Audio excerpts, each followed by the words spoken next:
Minecraft. Hra, ktorú pozná skoro každý. Od detí až po dospelých, čo si dodnes pamätajú svoj prvý creeper výbuch. Fuck you. Fuck! Na prvý pohľad jednoduchá kockovaná hra bez veľkých efektov. Ale za tým všetkým sa skrýva príbeh, aký v hernom svete len tak nenájdeš. Žiadna realistická grafika, žiadne brutálne prestrelky, len nekonečná sloboda a predstavivosť. A aj tak sa z Minecraftu stala najpredávanejšia hra všetkých čias. Dnes sa pozrieme na to, ako sa z maličkej hry od jedného Švéda stala globálna legenda a prečo aj po viac ako 15 rokoch stále neodišla zo scény. Začiatky Minecraftu. Píše sa rok 2009. Herný svet ovládajú tituly ako Modern Warfare 2, GTA 4 či Assassin's Creed 2. A niekde medzi tým si Markus Persson, alebo Notch, v tichosti programuje hru, ktorá nikomu nedáva zmysel. Prvé verzie Minecraftu nemali crafting monštra, dokonca ani cieľ, len pár blokov, budovanie a sandbox bez hraníc. Ale presne to bolo na tom zvláštne. Ľudia si v tom začali nachádzať vlastnú zábavu. Komunita rástla, hráči si navzájom posielali verzie hry a začalo sa to šíriť bez reklamy, bez veľkého štúdia, len vďaka internetu. Ako Minecraft ovládol internet. Na začiatku to bol len internetový výklenok. Ale keď sa Minecraft dostal na YouTube, všetko sa zmenilo. Pamätáš si ešte na Herobrina? Prvé songy o Minecraft svete?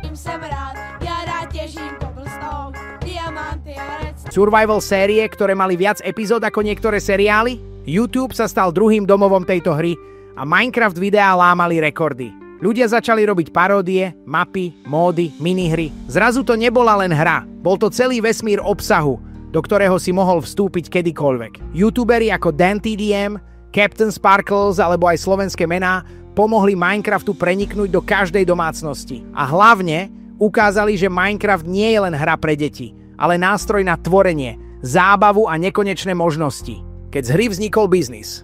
Mojang a Microsoft. V momente, keď Minecraft začal lámať rekordy, bolo jasné, že už to nie je len hobby projekt. Notch založil štúdio Mojang a hra začala dostávať pravidelné updaty, nové verzie a obrovskú komunitu. Do toho prišli konzoly, mobily, multiplayer servery, Realms a z Minecraftu sa stal obrovský ekosystém, v ktorom sa točili milióny. A potom boom, v roku 2013 Notch napísal na Twitter, že chce celý projekt predať. O rok neskôr, 2014, Microsoft kupuje Minecraft aj so štúdiom Mojang za 2,5 miliardy dolárov. Niektorí fanúšikovia sa báli, že to Microsoft celé pokazí.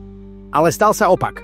Hra dostala stabilnú podporu, nové updaty, crossplay, market a z Minecraftu sa stal oficiálne najpredávanejší titul v histórii hier. Módy, servery a úplne nové Minecrafty. Jedna z vecí, ktorá Minecraftu totálne zmenila hru. Módy. Ľudia začali upravovať kód, pridávať vlastné predmety, svety, bossov a vznikali celé nové zážitky.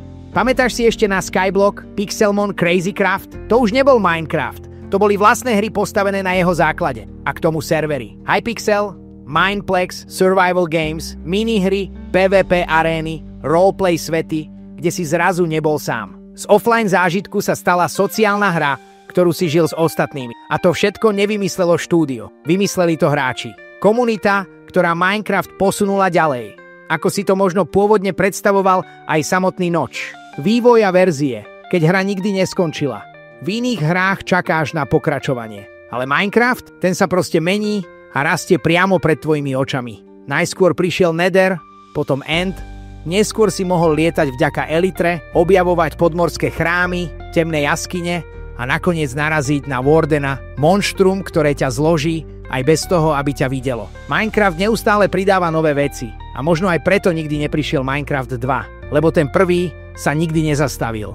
Ako Minecraft ovplyvnil celý herný priemysel. Minecraft nebol len hra, ktorá uspela. On spustil úplne nový žáner. Predtým bolo survival len niečo na okraji. Ale po Minecrafte zrazu všetci chceli crafting, ťažbu, stavenie a otvorený svet. Rust, Ark, Terraria, Valheim, Subnautica. Všetky tieto hry by bez Minecraftu možno vôbec neexistovali. Alebo by vyzerali úplne inak. Dokonca aj veľké herné štúdia začali zrazu pridávať survival prvky. Všimni si, koľko moderných hier dnes obsahuje crafting alebo budovanie. Minecraft ukázal, že hráči nechcú len prechádzať levely, chcú tvoriť. A najväčší paradox? Minecraft to celé dokázal bez veľkého príbehu, bez cieľa a bez hrdinu. Hlavnou postavou si bol ty sám. A presne to z neho spravilo legendu. Minecraft ako nástroj, nie len na hranie. Pre niekoho je to len hra s kockami.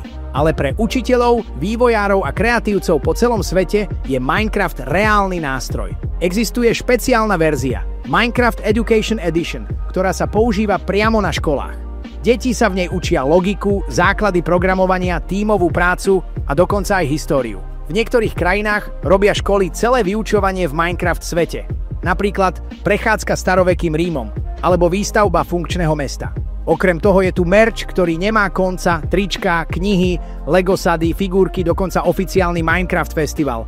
A to nie je len marketing, to je dôkaz, že Minecraft už dávno nie je len videohra. Je to značka, komunita a svet, ktorý si žije vlastným životom. Tak, a sme na konci. Minecraft nie je najpredávanejšia hra všetkých čias, len tak náhodou. Je to hra, ktorú si každý prispôsobil po svojom. Niekto staval domčeky, niekto tvoril celé mestá, ďalší sa naháňal v súbojoch proti iným hráčom a niekto iný programoval redstone obvody, ako keby robil elektriku v paneláku. A práve v tom je to čaro. Každý si v ňom našiel niečo vlastné. Od malého nezávislého projektu až po miliardový kolos, Minecraft ukázal, že na to, aby si zmenil herný svet, ti netreba brutálnu grafiku ani stovky zbraní. Stačia ti kocky a trochu predstavivosti. A možno aj šťastie, že ťa v noci nezloží creeper. Dík, že si tu bol, budem rád za like, komentár alebo odber. A napíš mi dole, aký bol tvoj úplne prvý zážitok s Minecraftom. Vidíme sa na budúce. Čaute.